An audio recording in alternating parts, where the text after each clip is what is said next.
Hello and welcome to the VCU Autism Center for Excellence webcast on transition planning and intervention for students with autism. I'm Emily Helmboldt and I'm a technical assistance coordinator with the ACE project at RRTC, VCU. And I'm pleased to be here with you today. Some of the goals of the webcast, I would love for you to understand the critical status of employment for students and adults with autism. We'll be talking about some employment rates. Also, I'd like for you to understand the essential components of an effective transition plan. And then finally, I'd like for you to have a framework of best practices and employment models for persons with autism. I'd like to take a moment to thank people who have helped with this webcast. The first person being Dr. Paul Wayman, the director of the RRTC, for his assistance with some of the content of this webcast. I'd also like to thank the Autism Center for Excellence, or ACE, training staff for all their hard work in the past year and a half in building a tremendous base of training opportunities for persons across the state to take advantage of at little to no cost. I'd also like to thank Dr. Carol Shaw, the director of the Technical Assistance Project for ACE, as well as Jennifer McDonough, the Assistant Director of Training with the RRTC, for all their work in researching effective methods of employment for persons with ASD using the Project Search model. I'd also like to thank our funder, the Virginia Department of Education, without whom we would not be here today. So thank you very much. So what happens to cute little children with autism? There are many cute little children with autism these days, as you probably know. We're getting much better at identifying them now. We have better screening tools and evaluation tools that can look for markers of the disorder at as early as 18 months. And in the near future, we probably have tools coming aboard that will detect as early as 6 months old. We have had excellent evaluations further refined and validated within the past decade.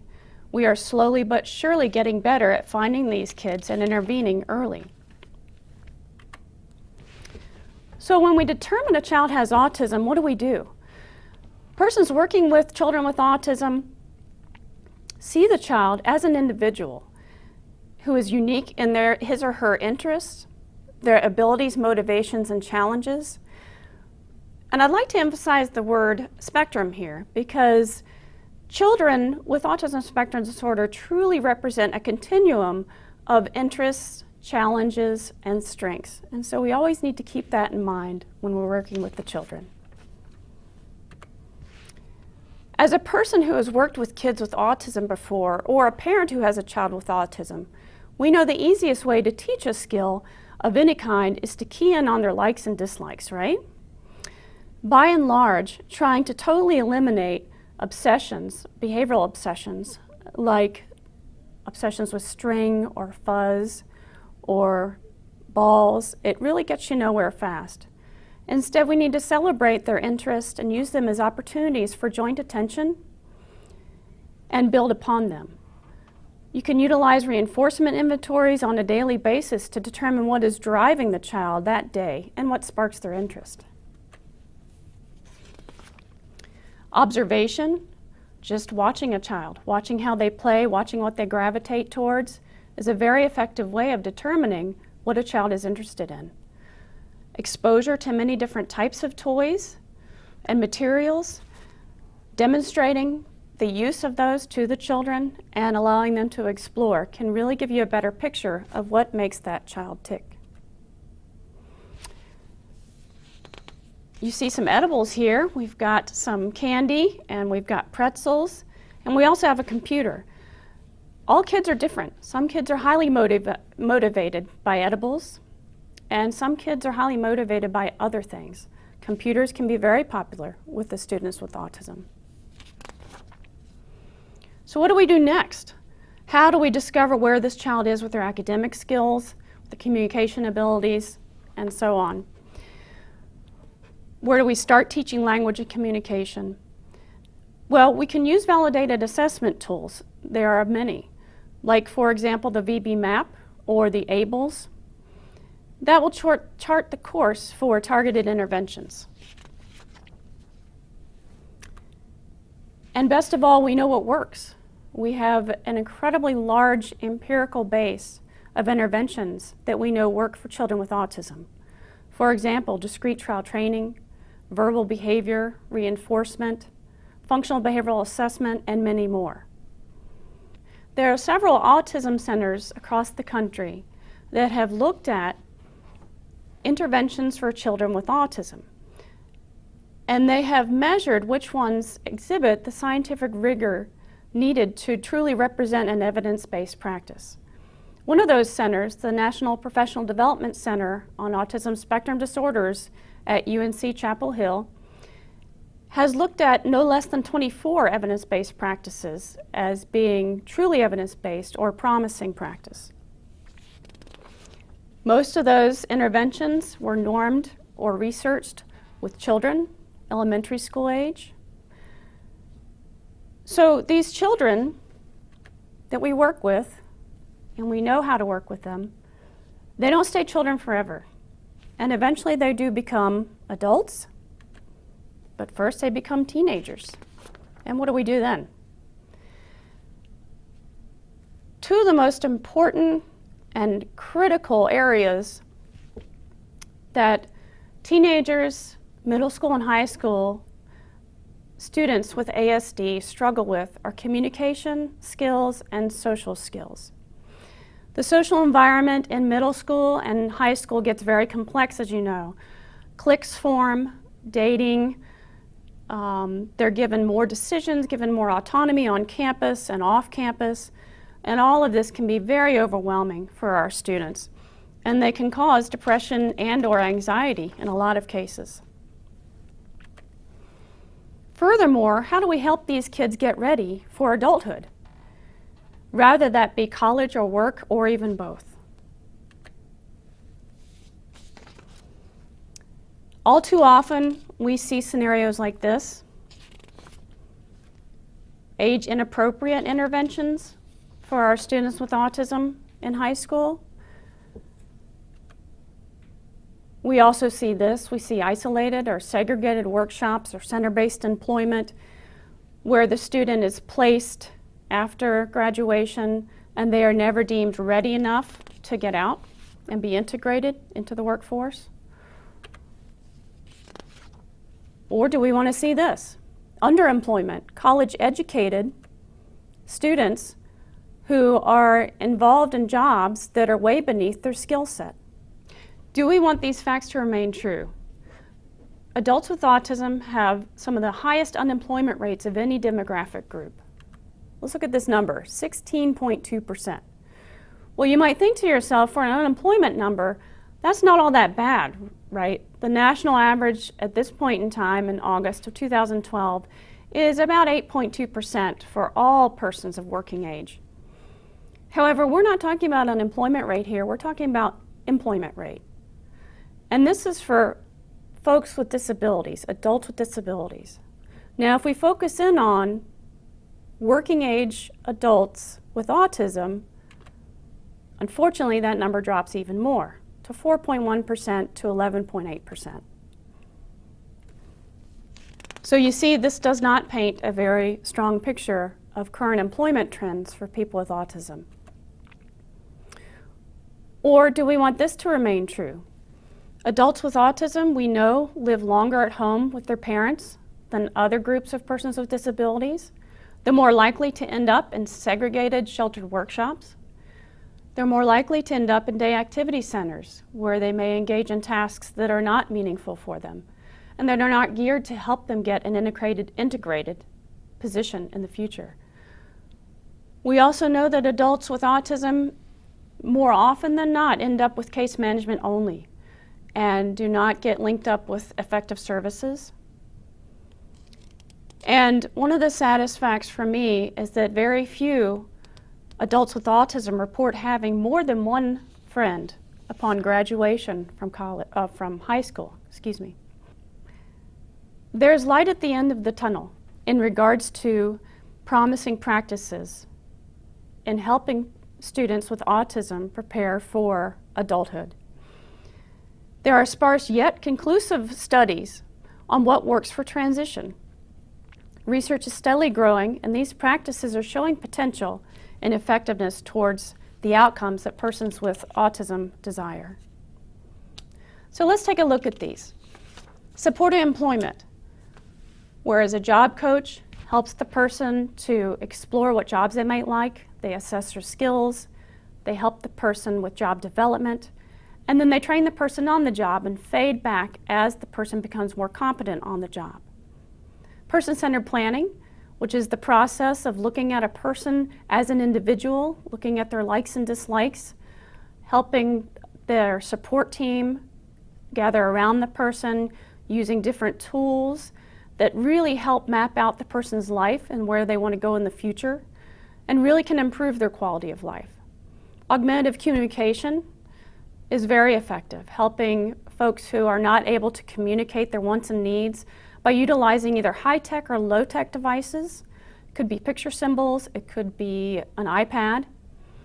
Social skills instruction is very much a growing field of support for students with autism. Social skills is essential for helping a person with autism become truly integrated into the community. Workspace design, looking at the person's area where they work and what improvements can be made so that the person is more comfortable and more able to focus on their job tasks. Visual strategies, by and large we know that persons with autism do very well with having visual cues, visual supports in place in school and work and other places. Personal digital devices. We are in a wonderful age of technology now for persons with autism, where we can utilize iPads, iPods, iTouches to help the person organize their day, to help the person review task analysis for job skills, for job tasks. These devices can also help walk a person through a social scenario where they may have trouble problem solving what to do in certain situations.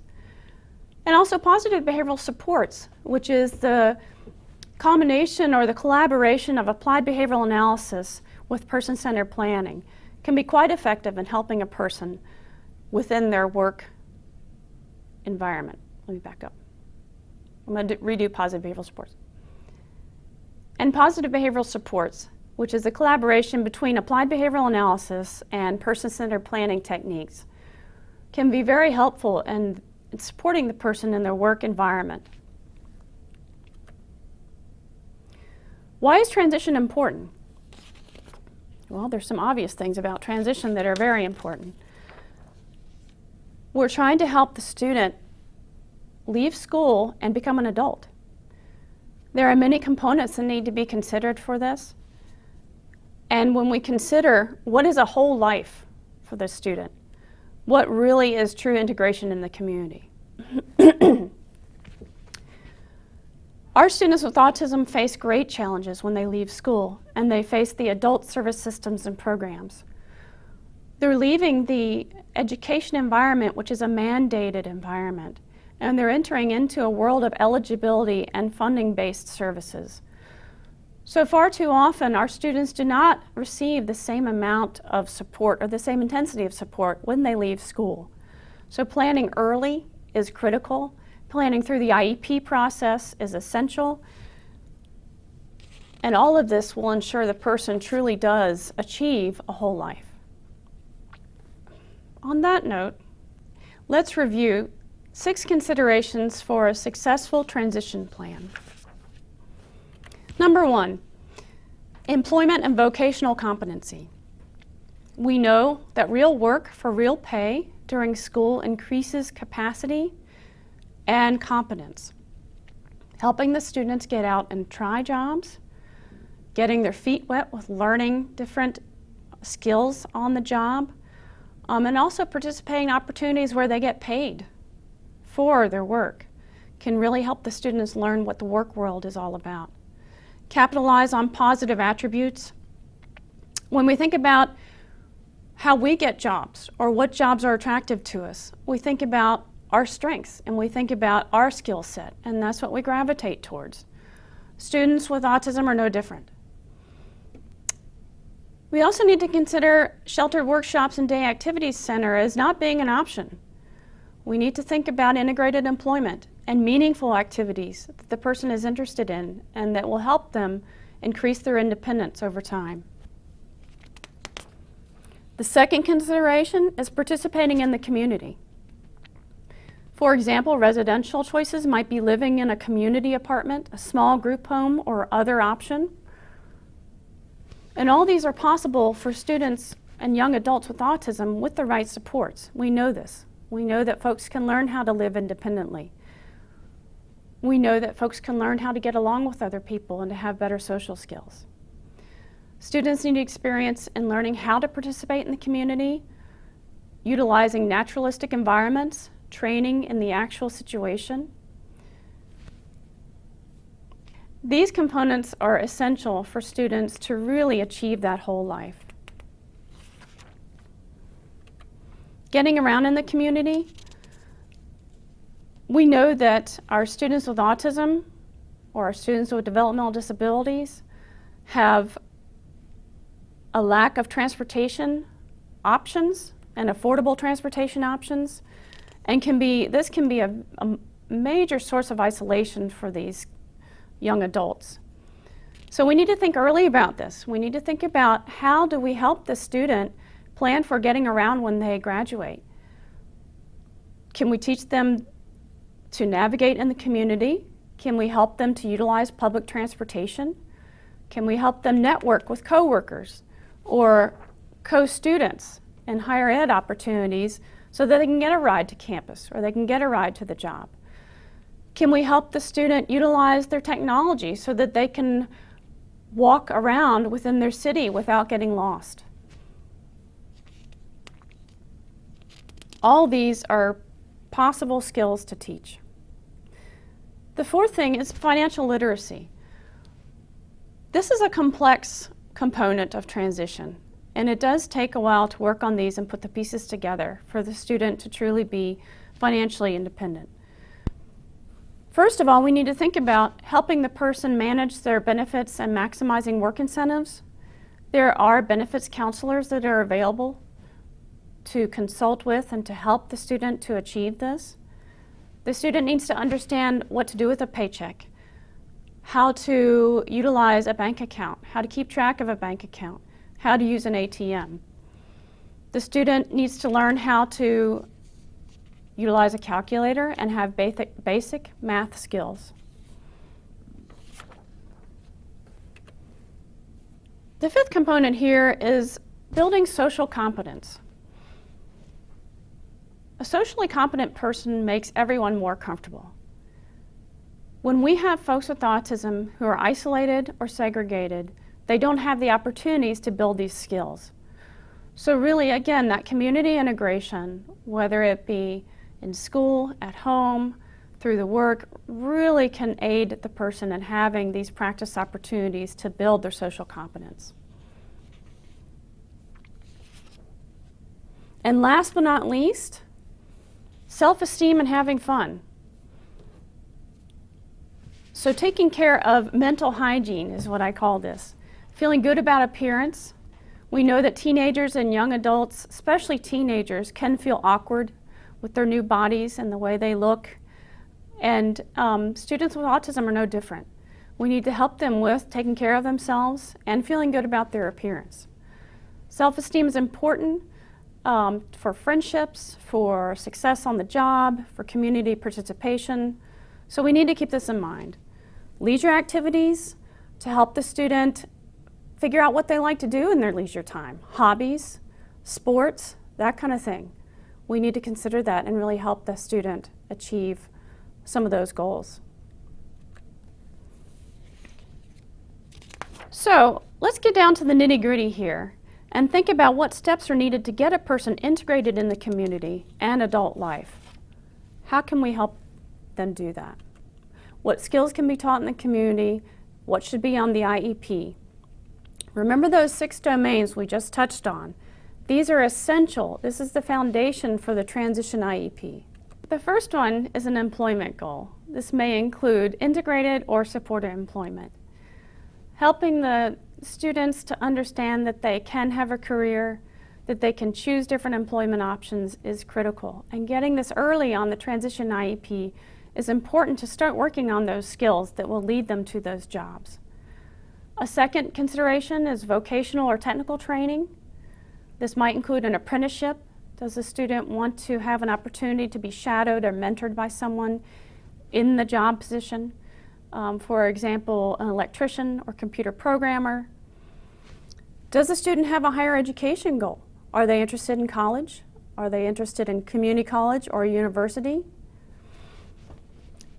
Continuing education or adult education might include a technical education goal.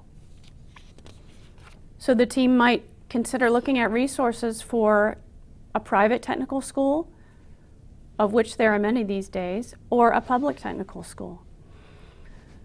Number 5, the residential goal is very important for the family and the student to be thinking about what is life going to look like for the student after they graduate and on into adulthood. Does the student want to live with their parents? Are the parents okay with that? Or does the student want to be independent and move into an apartment or own their own home?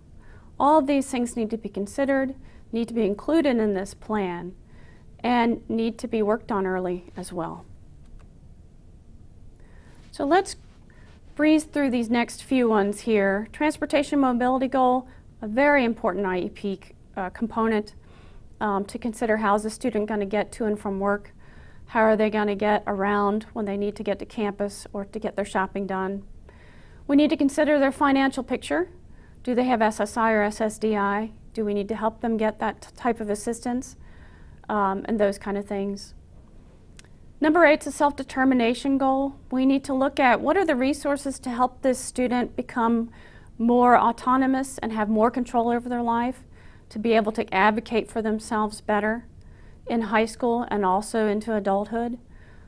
Number 9 is social competence. Again, going back to the social skills, looking at how can we help the student be more comfortable in social situations, be more knowledgeable in social situations, so that they can network at work, they can make friends, and they can be better integrated into their community. And number 10 is a health and safety goal. Does this student have health issues that need to be considered? Do they have diabetes and have a difficult time managing that? Do they have behaviors that might be unsafe? And do we need to help them learn how to manage those behaviors?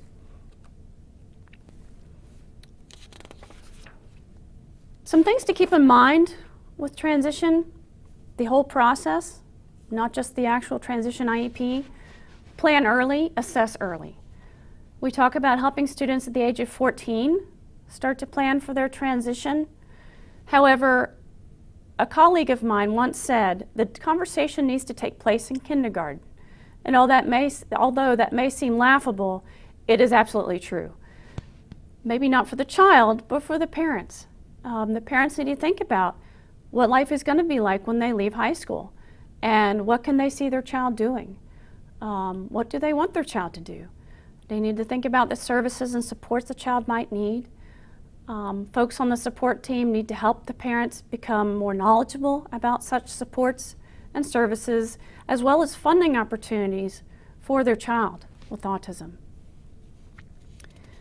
We need to look at complete team participation in the process, the transition process. We can't just have education staff at the table with the parents and the students for a transition IEP. We have to incorporate and invite the adult services support team to the table. We need to look at the vocational rehab counselors. We need to look at benefits counselors, case managers from the local community services board or human service agency, and also other folks that might help with utilizing funding resources for the family. These people need to be at the table at these early discussions. We need to look at functional skills for the student. What are the skills that they may not have worked on that much in school thus far, that they absolutely need to learn to become more independent? And experience, experience, experience. I can't say that enough. The more opportunities that we can give these kids to try out jobs and to have community-based instruction and to have opportunities with leisure skills in the community, the better. Life skills training works. How should these life skills be taught? Applied behavioral analysis and a portfolio of skills context. Let me explain that a little bit. As you probably know, ABA has a wealth of research in its effectiveness on a continuum of ages, disability groups, populations, and treatment environments. The actual ABA method used are critical. Teaching should be in natural environments when we're in high school. We should be utilizing the current levels of performance of the student. Programs should be set up to teach functional skills utilizing the ABA model. When we talk about a portfolio, we are talking about a performance assessment where we are looking at the student's ability to apply their knowledge and actually demonstrate the knowledge they have obtained thus far. We're not looking at skill acquisition per se, we're looking at more of where's the student right now in demonstrating all these skills that we have tried to teach them. An example of a portfolio might be actual video of a student performing a task. It can be actual examples of the student's work that can be shown to a variety of support persons or a potential supervisor during an interview. Where should we teach these skills? Again, in naturalistic environments. Teaching the skills in businesses, in shopping malls, which aren't so popular anymore, maybe shopping strip malls. Community colleges, we teach on the bus, we teach on the street corner, the community rec center, and other places. Students with autism have difficulty in generalizing from one environment to another, an acquired skill. So getting out in natural environments truly can be an effective way for the student to understand and to practice that skill. So I'd like to shift gears a little bit at this point in time and talk to you guys a little bit about some promising models of employment models, but as also higher education models and service delivery practices for students with autism. First, we're going to touch on the Project Search model. You have probably heard of Project Search, but if you haven't, this is a employment model, a very comprehensive employment model that came out of the Cincinnati Children's Medical Hospital. It was created by Erin Riley, who was a nurse within that hospital. And currently there are over 140 Project Search sites across the country. Here at VCU, at the Autism Center for Excellence, we have a Project Search Replication project, and it's called the DRRP, which stands for Disability Rehabilitation Research Project. And it is supported through the National Institute on Disability Research and Rehabilitation, which is NIDR, and the U.S. Department of Education. Our project within ACE is looking at 3 different variables. What we're concerned about and interested in are employment status upon completion of the program for these students. We're looking at the wages of the students. What are they making when they finish this program? And also, how many hours are they working when they finish the Project Search? So, the key concepts of Project Search.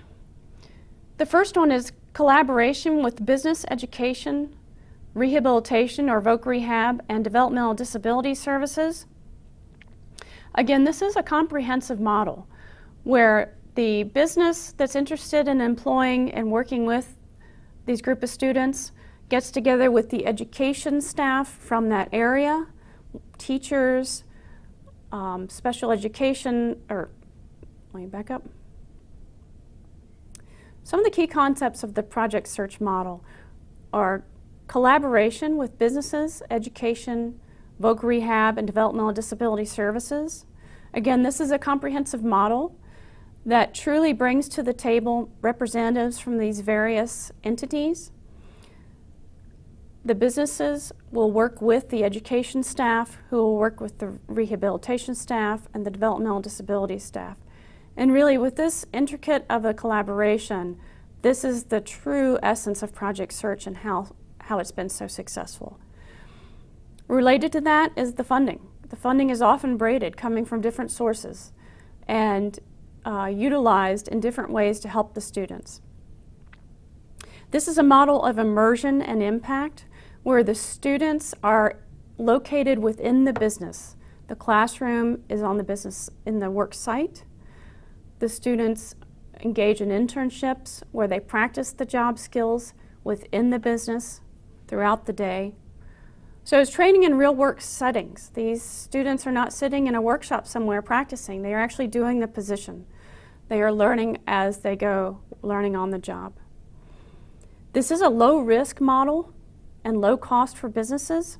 The students are supported by the teachers and the job coaches within the work sites. And the students are supported until they know their job very well and can be faded off from supports. At the end of the internships, the expectation is the students will get jobs, if indeed the jobs have been good fits for them. So the ultimate goal is employment for these students after the internships have finished. So let's look at a typical school day for a project search participant. At 8 o'clock, they'll come into the business site and they will work on employability skills. Depending upon where their internship is, they might work on different skills. At 9 o'clock, they go out to their work sites and they engage in the work and they learn their jobs and they practice right there on the work site. They'll have lunch, they'll go back to the work sites, and then what's really nice is at the end of the day, they will reconvene for a review of the day. They'll look at their work plan and how they did for that day. They'll participate in journaling, where they'll record how the day went, how they did with their job tasks, anything new that they learned, anything that they'd like to work on the next day, and also how did they do with managing their behaviors, if that was an issue for the student. And at 2:30, they depart the work site. Some of the instructional strategies used on the project search site is a task analysis, forward and backwards chaining, differential reinforcement of other behavior or incompatible behavior, behavioral rehearsal, so actually having the student practice the skill that they're trying to learn, applications of technology, again going back to some of the wonderful resources we have these days, if iTouches or iPods or different things like that can help the student throughout their workday in a variety of ways. They also utilize alphabetizing. They have behavior plans with incentives if the student does need a behavior plan. They are reviewed before and after each shift for the student. This really guarantees that that student has ownership of the behavioral goals they're working on, in addition to an awareness of how they're going to help themselves to self-regulate, to manage their behaviors and their emotional states. Another support is the 5-point scale. It's a visual cue. It's a very effective tool that can be used for a variety of behaviors, including voice regulation, anger regulation, agitation levels, and so on.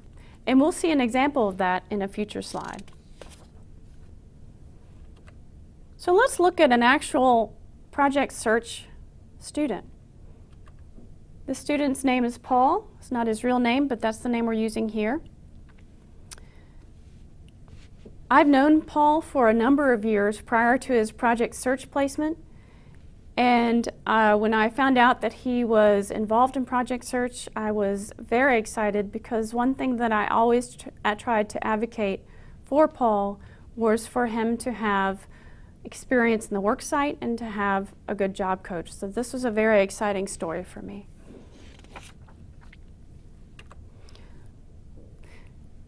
To help Paul transform from a student to an employee, there were some goals that he needed to work on. One was practical math, where was in particular the visual recognition and identification of fractions, which was very relevant to his job tasks. He also needed to get a little bit better at counting mixed money, change and dollar bills and that kind of thing, so that he could navigate through so he could navigate through break time and lunch time, buying food and drinks and that kind of thing on the work site. He also had to work on his functional reading, in particular identifying information that was relevant to his job tasks, to be able to read some of the books he would put together so he could understand which order they should be in, and to understand when he was given a work assignment. He also needed some practice with vocational skills such as sorting materials, matching, and work speed. Paul has a tendency to be a perfectionist, and he really takes his time to be meticulous with his tasks. However, on the work site, he needed to speed up just a little bit to become more productive. And he also needed some assistance with a task list so that he could complete his work. The environments where Paul was supported was at school, the community-based instruction, and employment sites. So let's look at Paul's strengths, of which he has many. He has an excellent work ethic. This guy is a loyal worker. He wants to come to work, he wants to please people, he wants to do a good job for his supervisor, he likes to hear that he's done a good job. He's a very good asset to the company. He's able to understand new concepts and catch on pretty quickly. Paul does have some challenges that he works on. Because of his perfectionistic traits, he has difficulty accepting criticism. I think a lot of us experience that. So we really need to help him with understanding not to take criticism personally, but to see it as a way to do his job differently and to learn. When Paul would get agitated, he has a history of cursing, and he also has a history of some intense anger outbursts that could include aggression. So those behaviors don't bode well on the work site, and Paul was very motivated to work on these, which he has done a beautiful job with. So some of the supports, intensive social skills training so he could understand what people are saying to him and what they mean, and where they're coming from, other people's perspectives. So he's less likely to see things as being critical, so he can actually learn from them instead. He utilized a check-in and check-out procedure with his job coach, where in the morning he would talk to his job coach about how he's feeling, about specific things, and we'll look at his list in just a minute.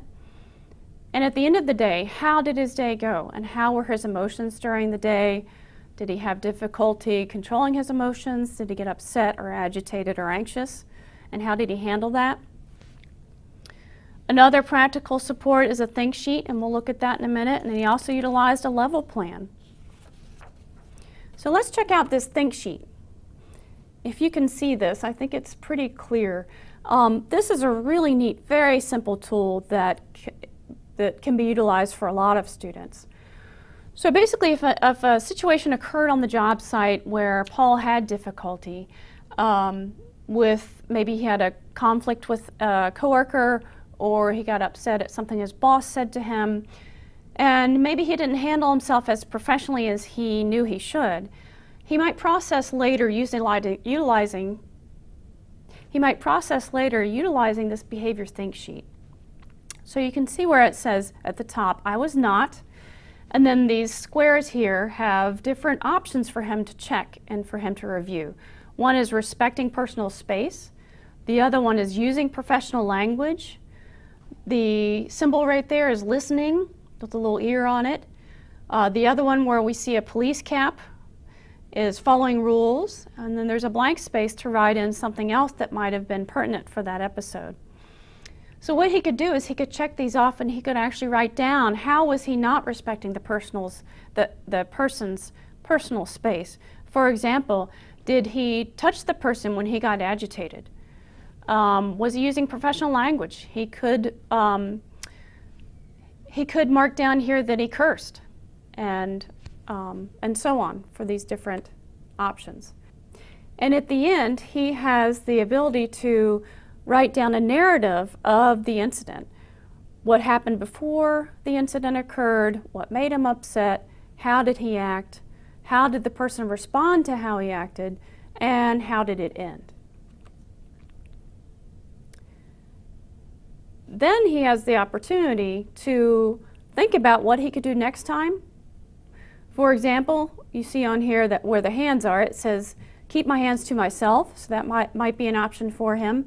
And in this particular occurrence, He needed to use professional language next time and think about that. He needed to respect personal space, and he needed to use flexible thinking. That's a biggie for a lot of our students with autism, is the ability to adapt to a new situation or deal with a confrontation or conflict, to kind of think out of the box and to come up with a productive way to handle a situation. And so at the bottom, Paul has been able to brainstorm about things that he's going to do next time if the same or a similar situation arises.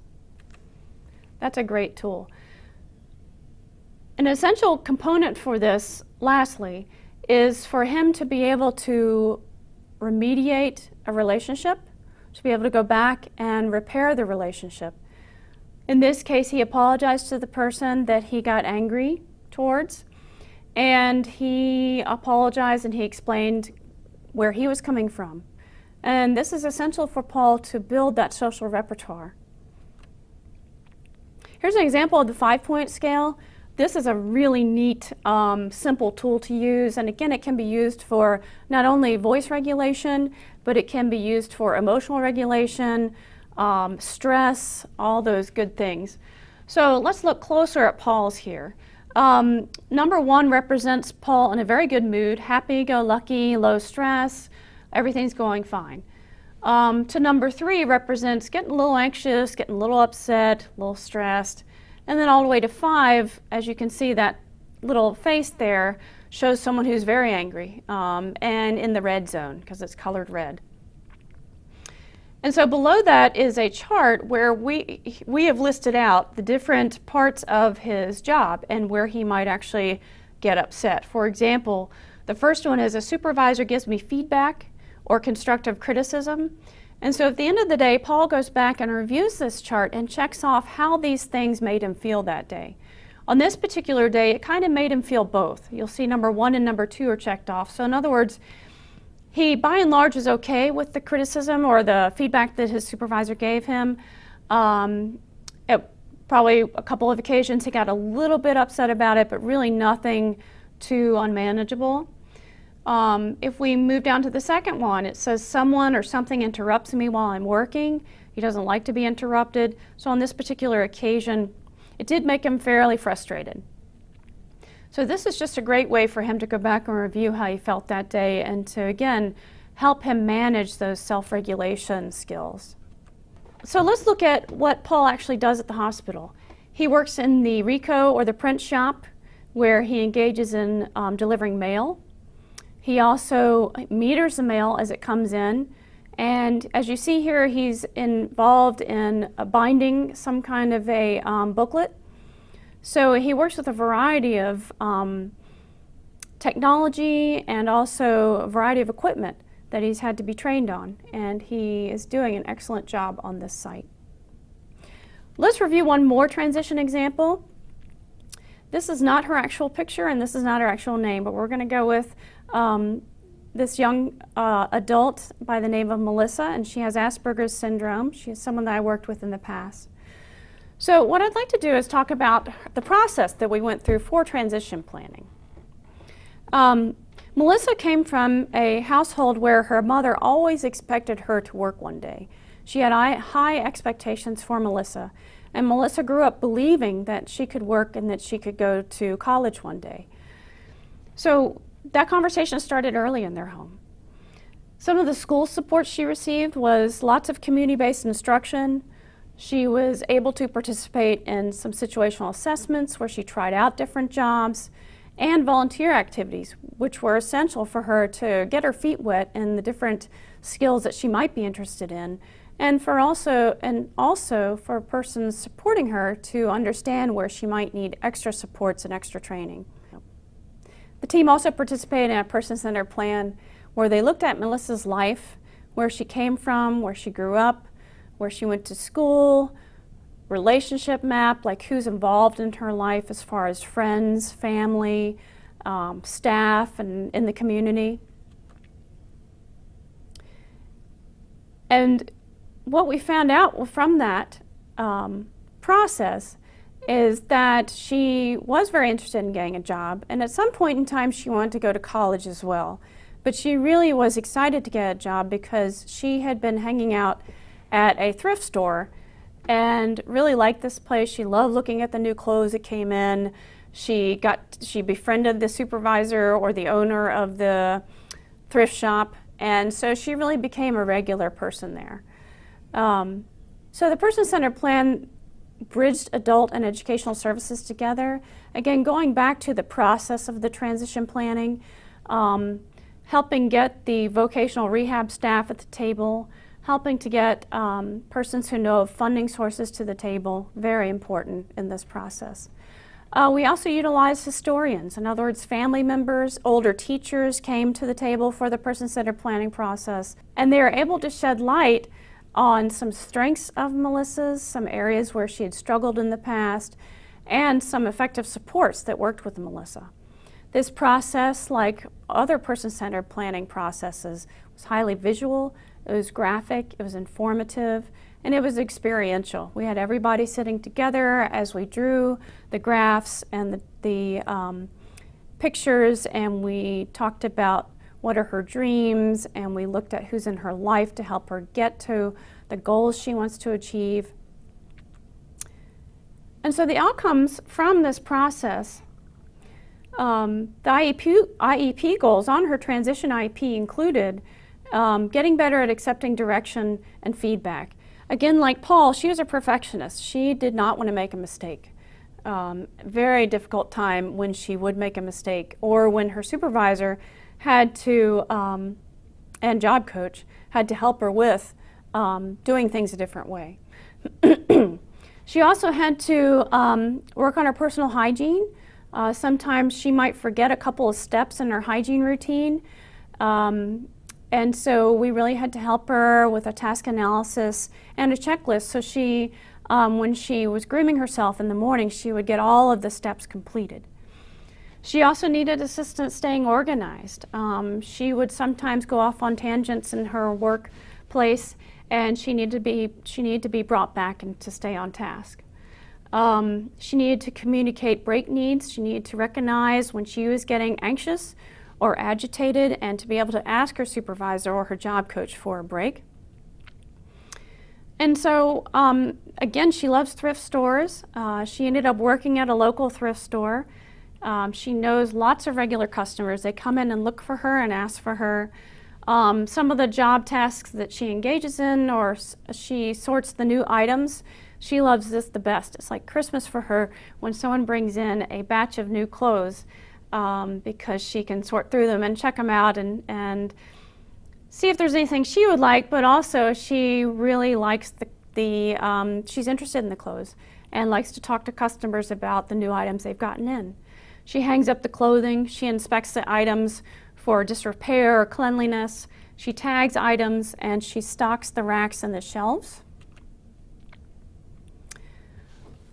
So that was Melissa. So we've looked at the project search model. We've looked at Melissa, which is an example of a customized employment model where she was able to engage in job discovery, where she was able to try out different jobs, and her support persons were able to really key in on what her interests are and her strengths. There's also another model called self-employment, which really fits under the customized employment heading. Self-employment is where a person with autism or other developmental disability basically starts their own business. The support team helps them to identify what they're interested in, brainstorms a product or a process that they might be able to engage in on a regular basis, and really helps the person to start their own business in something that they're interested in.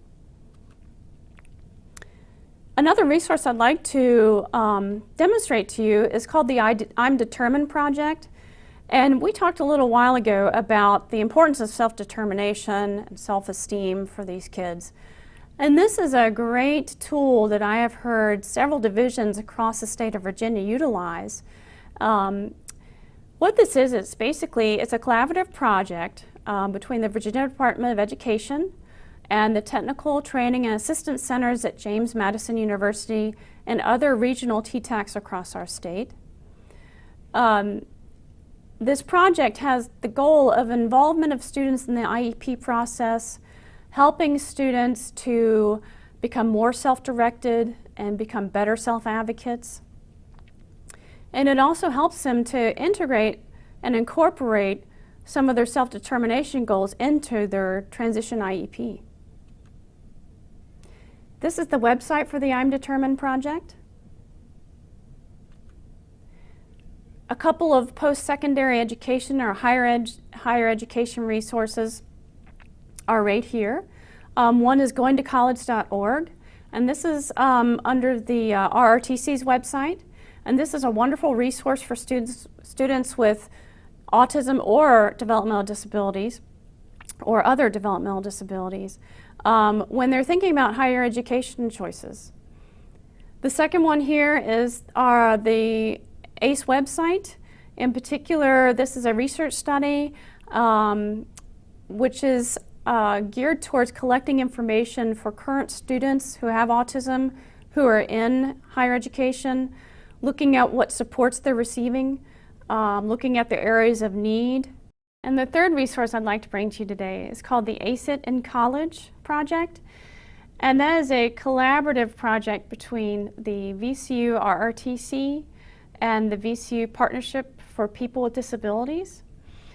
And this is a project where students with autism spectrum disorders, neurological disabilities, physical disabilities, or traumatic brain injury can receive individualized supports on their way to obtaining a certificate through the university. So this is the website that will get you a lot more information on this project, but it's a really interesting project that's going on right now. And for the final slide, these two websites, the VirginiaAutismCenter.org is the Autism Center for Excellence website. And on that website, you'll find a wealth of information on not only what our project is doing in technical assistance and also our research projects, but you'll also be able to take advantage of a variety of training opportunities at little to no cost for you. Many of these training opportunities can be asynchronous and can be synced with your schedule, so you don't have to take them at a certain time.